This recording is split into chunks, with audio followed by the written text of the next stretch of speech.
Head on. To be honest, I think that's better than going up. Yeah, worth saying that that last excellent meteor was detected on Dead on 049. 143.049. So we suspect that's probably is the best frequency to use. I think so. Yeah. I mean, there's some sort of background sort of signal there. Can you hear it? No, not with my hearing.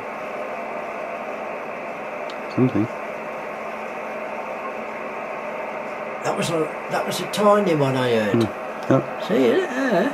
Oh, very good. Yeah. Did you notice it? Just trying to see if we can. There is a tiny little, like a QRS, isn't it? Just trying to see if we can pick up the sound of a meteor. If you'd have had it running with the last one, it would have done. It'd be beautiful. Oh, that'd be brilliant, wouldn't it? Like a whistle, it is. I mean, literally, you hear a beep or a blip or a whistle. It's Yes. a whistle rather than a ping. They refer to them as pings, but it's. Yeah.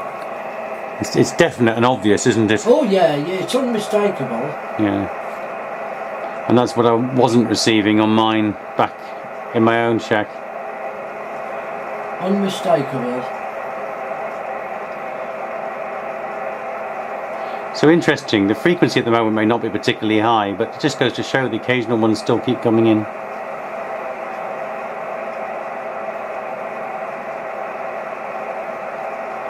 So what I was wondering, I suppose I can describe it when I'm trying to pick this up, is from Dijon there's a fan shape for the signal coming out for the radar, mostly north of Dijon. So that's coming out in a fan shape, clearly going out to the North Sea, or the Atlantic I should say, to the one side of Britain and up towards Holland on the other side of Britain. And we're located somewhere in the middle, and there are various observing sites around the UK. Now those observing sites, from what I've seen on the Norman Lockyer Observatory, seem to be picking up different numbers of meteors. Sometimes at the same time, sometimes at different times from each other. And I'm wondering if it depends on whether the signal comes out, hits a meteor, and how it actually bounces off the meteor to the side. And if it happens to bounce in the direction of the observing sites, then you pick it up. But otherwise, and it might actually have done a different length, so it's come up to that and then bounce. Run a slightly longer course, I suppose, although it's going to be at the speed of light. So you would have thought that made much of a difference. But perhaps, depending on the exact height of the meteor, it might be high enough above the horizon for one observing site, but not high enough for another observing site, for example. Which would suggest that sites that were more southernly placed, they will be better. Will pick up more meteors. Yeah, that won't alter. As well as you say, the higher up you are, oh yeah, that's the better. Yeah. Well, unfortunately, we haven't managed to get one thing that may affect it, but I wouldn't worry because it's working well. The elevation of the aerial will have some